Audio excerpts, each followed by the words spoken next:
এখন ভারতের আইডিয়াগুলো খুব পরিষ্কার না, এবং এই জন্যই তারা যেটা করছেন, এই ফ্যাসিবাদের উত্থান আমার রাষ্ট্রের ফরেন পলিসি, ডিফেন্স পলিসি, আমার ডোমেস্টিক পলিটিক্সকে কিভাবে ইন্টারভিন করতে পারে, সেই জায়গাতে বিতর্ক করবার কোনো সুযোগ তারা পার্লামেন্টে করে দিচ্ছেন না। বিরোধী দলের পক্ষ থেকে 147-এ নোটিশ দেওয়া হয়েছে এটা নিয়ে বিতর্ক করবার জন্য। সরকার এই বিতর্ক করতে পর্যন্ত অ্যালাউ করছেন না। তাহলে বিতর্কটা হবে কোথায়? স্বরাষ্ট্রমন্ত্রী ইস্যুকে ডিল করতে পারছেন না।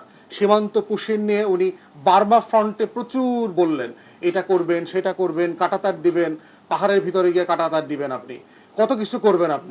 আপনার কার্ড বিতরণ করার টাকা নাই, আপনি পাহাড়ের মধ্যে বন জঙ্গলে গিয়ে ওই রোহিঙ্গা ঠেকানোর জন্য এখন কাঁটাতার বানাবেন ওইখানে।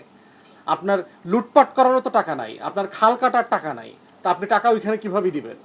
অতএব এই বিতর্ক না করতে দেওয়ার মধ্য দিয়ে যেটা হচ্ছে, পরিকল্পিতভাবে এই যে হিন্দুত্ববাদী ফ্যাসিবাদ এখানে তৈরি হচ্ছে আমাদের সীমান্তে, এবং তার যে কনসিকুয়েন্স আমাদেরকে বোধ করতে হবে, সেটা নিয়ে আমাদের যে গদি মিডিয়ার এক্সটেনশন বাংলাদেশে চলছে, সেটাতে কোনো আলাপ নাই, তর্ক নাই। এখানে ব্যাপক মাত্রায় দেখবেন আবার নতুন করে বাতাবি লেবুর চাষ শুরু হয়েছে। বিভিন্ন জায়গায় জায়গায় দেখবেন পতিত, সুশীল, আওয়ামী সেকেন্ড টিয়ার, থার্ড টিয়ার মূর্খ লোকগুলোকে আপনি টকশোতে রেগুলার দেখবেন। আর যারা 24-এর গণ আন্দোলন, গণ অভ্যুত্থানের পক্ষে ছিল, তাদেরকে দেখবেন আপনি পরিকল্পিতভাবে টকশোগুলো থেকে, নিউজ আইটেম থেকে, নিউজ কাভারেজ অ্যাসাইনমেন্ট থেকে তাদেরকে আবার সরিয়ে দেওয়া হচ্ছে, পরিকল্পিতভাবে করা হচ্ছে। এবং আমাদের ভরসা কোথায়? এই যে আপনারা যারা নাগরিক সাংবাদিকতা করেন, আওয়ামী লীগ আমলেও তাই করেছে। আমরা যারা বাংলাদেশের পক্ষে কথা বলেছি, গণমাধ্যম আমাদেরকে কভারেজ দেয় নাই।